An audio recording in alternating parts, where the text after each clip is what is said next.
መስቀል ተሰቂሉ ምስቅልቅል ሕይወትና ብሞቱ ቀቲሉ ምስቅልቅል ሕይወትና ብሞቱ ቀቲሉ ዝተመሳቐለ መስቀል ተሰቂሉ ምስቅልቅል ሕይወትና ብሞቱ ቀቲሉ ምስቅልቅል ሕይወትና ብሞቱ ቀቲሉ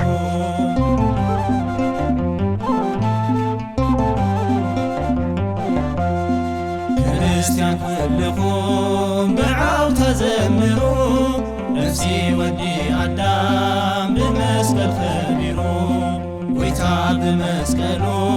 ዕርቅና መስሪቱ ነፃ ወፂና ድሕነት ተኸንቢቱ ነፃ ወፂና ድሕነት ተኸንቢቱ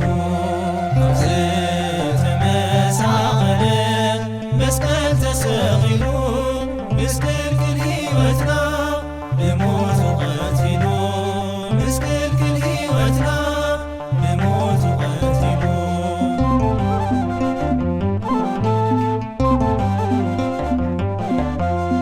መስቀል መድሓኒትና ጮራ ናይ ትንቢትና ዕፀ ዕረፍትና ማኅተም ቅድስና ናብቲ የዋህ በጊ ምርዓስ ተዓድምና ናይ ክብሪ ልብስና ገይዜ ንጽህናና ናይ ክብሪ ልብስና ገይዜ ንጽህናና ዝተመሳቐለ መስቀል ተሰቂሉ ምስቅልቅል ሕይወትና ብሞቱ ቀቲሉ ምስቅልቅል ሕይወትና ብሞቱ ቀቲሉ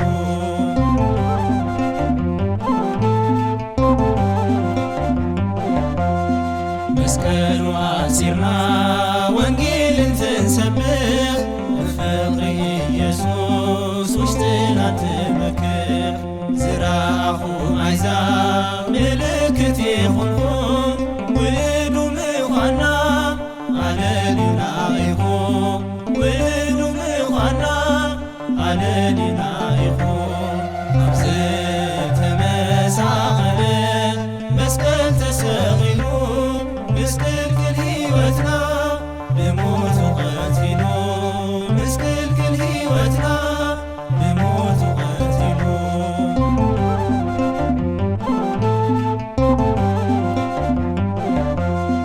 መስቀሉ ኣሲርና